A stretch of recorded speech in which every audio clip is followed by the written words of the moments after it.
Hello everybody, hi from wherever in the world you are, and welcome back to my channel. So I thought for today's video it would be fun to do a book specific Q&A. So I asked you all on Instagram for some specific book related questions, and you guys have some interesting ones for me. So I am excited to dive into it and answer these questions. So the first one is, how do I choose the books that I read? Do I research? How do I pick them out? Do I just browse the store, etc.? So I'm very much a mood reader, and by that I mean depends on the time of the year, depends on the season, if I'm in the mood to read a specific kind of book. So if I'm in the mood to read a thriller, I'm not going to force myself to read a rom-com because I'm not going to have a very good experience reading if it's not the type of book that I'm in the mood to read, if that makes sense. And then I also go through phases. So if I like a specific type of book, then a lot of times I'll want to read other books that also follow that same trope or are by the same author. When I'm browsing the store, I definitely see which books I feel the most drawn to, and covers matter a lot to me. And I'll talk more about this later, but covers really do matter a lot to me. And I know they say that you're never supposed to judge a book by its cover, but I definitely do. And I am more inclined to read a book if I find the cover more appealing. Also, I watch other book vloggers, whether that be here on YouTube or on TikTok, and I see the books that they're reading and if they liked them or not and why. And then I can make an educated decision after I do a little bit of research on the book myself to see if it's something that I would also enjoy reading. I think too, over the past few years, I've really found my style of books that I like. For example, I don't particularly enjoy rom-coms. I find them really cheesy, but I do enjoy like romantic thrillers and dark romance and fantasy, and that is just kind of the stage that I'm in for reading. So I'm going to look for books that align with what I like to read. Next question, if I could create a fictional world, what would it be like? Okay, it would definitely be some sort of fantasy world that revolves around water. So probably similar to Avatar, just because I love that scenery. I love fantasy. I think it's just so imaginative and creative and so whimsical and fun. And I love the ocean and I love the beach and I love tropical vibes. So if I could somehow create a fictional world that had all of that, that is probably what I would do. But who is your favorite book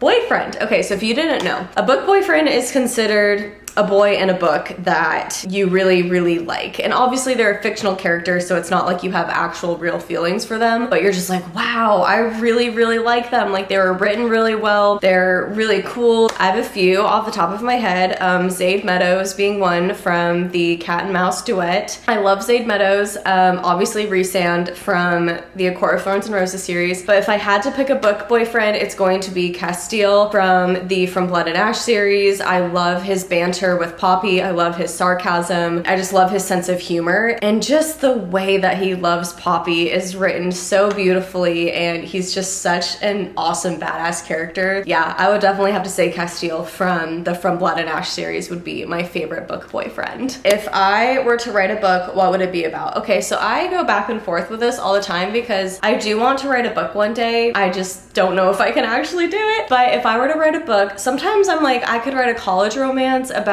a soccer player and a gymnast, because that would be like mine and Eric's love story. But then I don't want people taking it too literally. Like, I feel like people would think that everything I wrote about was our actual life and relationship together, and I feel like that might be weird because I would make it fictional. Like, I wouldn't include like true stories that, you know, we've kept personal to us, but it would be based on us. So I don't know, that might be too personal, but I like the dynamic of a gymnast and a soccer player, so I think that would be really cool. But if I were to write a book like outside of that genre, it would probably be like a twisty, suspenseful, thriller, dark romance. Like, I think that would be so much fun to write. I love thrillers, I love dark romance, so I think it would be really cool. I don't know what the plot would be. I don't know who the characters would be. Well, I already know one character would be named Luna, and that's pretty much all I know. Okay, and then the next question is actually thoughts on dark romance. So I personally love dark romance. Dark romance can be described as, you know what, let me just Google it. Dark romance. One thing I will say is dark romance is not for everybody, okay? It often includes trigger warnings. So dark romance is a subgenre of romance novels with darker themes and mature content. These stories often come with content warnings, morally gray characters, and plots riddled with trauma and violence. So yeah, in my opinion, they're definitely rated R, 18+, books of that sort. Who is your favorite author? Honestly, I do not have one. It depends on the time of year. It depends on the type of book that I want to read. I don't have one. I need to think about that. Honestly, I need to think about that and maybe I'll come back to it one day. Okay, so what did I read as a kid and a teenager, and do I still read the same genre and style? As a kid and teenager, I read Harry Potter, The Hunger Games, The Maze Runner, Divergent, Twilight. Like, I really liked dystopian novels, and it's interesting because a lot of those were turned into movies, so it kind of made sense to read those because you want to read them and then you want to watch the movie as well. And then now I do still really like dystopian, but I feel like I'm more in the fantasy era now. But I do feel like the book Fourth Wing, love that book, obsessed with it. That book was a really, really good crossover between fantasy and dystopian. It reminded me a lot of Divergent, so if you were a fan of that and you want dragons, highly recommend that book. Next question is, how do I dedicate so much time to reading when working full-time as a flight attendant? I just make it a priority. Honestly, I try to read for an hour in the morning and at least an hour before bed. I often, because of my ADHD, get fixated on books, so once I start, it's really hard for me to stop reading. I read constantly. Like, if someone else is driving, I have my Kindle app on my phone and I'm reading. I bring my book with me everywhere, to doctor's offices, on my work trips, so that way in between flights and in the terminal and on layovers, I can read. I just make it a priority. Like, if you look at how much time you spend on your screen, on your phone, if you were to flip that into reading time, you would be amazed at how much you're actually able to read. All right, next question is about a specific series, and it is the Shatter Me series worth it? So I honestly don't know, because I have never read it. So maybe I'll read the first one and come back to you and let you know. But I've heard great things about it. I've heard that it's a YA dystopian fantasy type of book, which is right up my alley, so maybe I'll come back to that. Thoughts on Harry Potter? I loved Harry Potter. Absolutely think it's worth the recommendation. Harry Potter really got me into reading as a whole. I just love it. It's magical. It's about found family and friendship. It's amazing. I love Harry Potter. Do I read any nonfiction books? Honestly, no. I've read some in the past, and I've read some autobiographies. Like, I read David Goggins' autobiography, and I can't think of any others off the top of my head that I've read, but I just don't really enjoy them. Like, I think they're kind of boring. I read for entertainment. I read for escapism, and I just don't find that in the experience of reading nonfiction books in the way that I do reading fiction. What is the book that has made me cry the most? So the book that has made me cry the most is book 2 in the Ravenhood series, and it's called Exodus. So the first book is called Flock, the second book is called Exodus, and then the third book is called The Finish Line. I loved that trilogy. Loved it. 5-star series for sure. It was so good. The first book is really confusing, and then the second book, everything starts to make more sense. The other thing I will say is to just go into this series with a very open mind. There are some taboo subjects that are mentioned. Definitely an 18+ rated R read, but so good. But the second book, there is a scene, and if you have read the Ravenhood series, you know exactly what I'm talking about, that ripped my heart to shreds, and I cried like a baby. But I think that just goes to show too, like, how amazing the author is and how amazing the writing was. The fact that a book could bring that much emotion out of me and make me cry like that,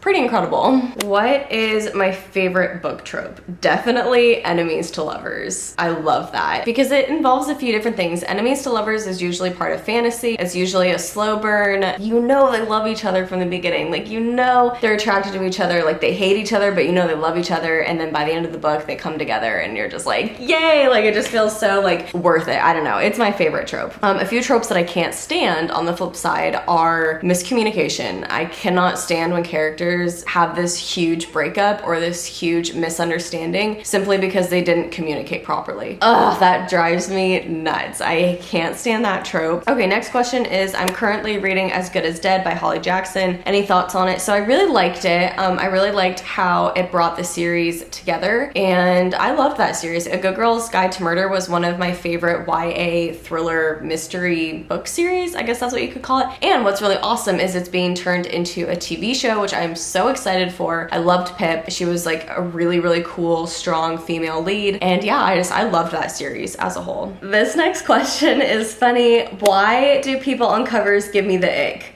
Ugh, yeah, just thinking about that like makes me mad. Okay, so I do not like people on my book covers because I want to look mysterious when I'm reading. I want to look classy, okay? And there's just something about when people are on the covers of books that I can't stand. I don't like it. I like covers like this. This is the next book I'm reading. It's called Does It Hurt by H.D. Carlton. And I love covers like this because just looking at this, you can tell maybe what I'm reading. There's like the ocean and the water. It's just a personal preference. I like it a lot better. And there's actually a lot of people that don't like people on their covers of books either. I am not the only one. Oh, another reason why too is because I want to imagine in my own head what the characters look like. I don't want an immediate visual representation of them because then I kind of lose out on the fun of creating them in my own head based off of the descriptions that the author gave me of what they look like. Water break. If I'm drinking some water right now, you should be drinking some water too. It's really hot outside. Everyone needs to stay hydrated. Okay, I have a few more questions. This one is, have I read The Last Apothecary? I think you will love it. No, I have not read that book. I've actually never even heard of it. Let's Google it to see what it's about. Ooh, see, that cover is pretty, and this is what I am talking about. Let's see if you guys can see the cover.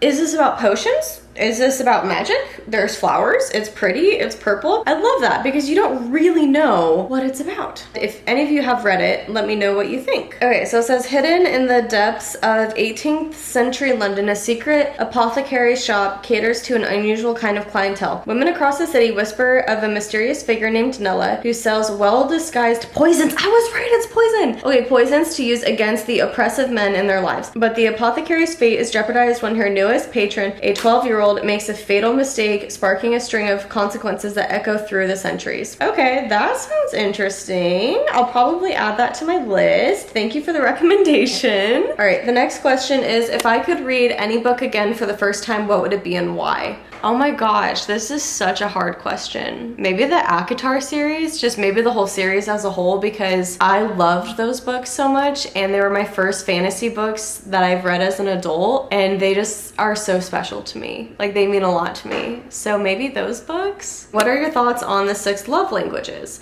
So I've never actually read the 6 love languages book, but I definitely know what mine are. So my love languages are definitely words of affirmation and physical touch. And then my boyfriend's, Eric's, are definitely acts of service and gifts. But we should actually read the book and take the test just to see. Okay, and then the last question that I have today is, do you reread books? And if so, which have you reread the most? So I have actually, to my knowledge, at least I don't think I ever have, I have never reread a book. And that is because there are so many books out there that once I read one, I just want to keep reading more. But I understand why people do reread the same ones because they find comfort in those characters and they just love them so much and whatnot. I've just personally never reread a book. All right, you guys, so I'm going to call it a day here, but I hope that you enjoyed this video. If you have any other book related questions, let me know in the comments section below. Maybe I'll do a part 2 to this video and answer as many as I can. If you like this video, please give me a big thumbs up. And if you're new here, don't forget to subscribe because I would love to see you again in future videos. I hope that you're having a fabulous day and I'll see you next time.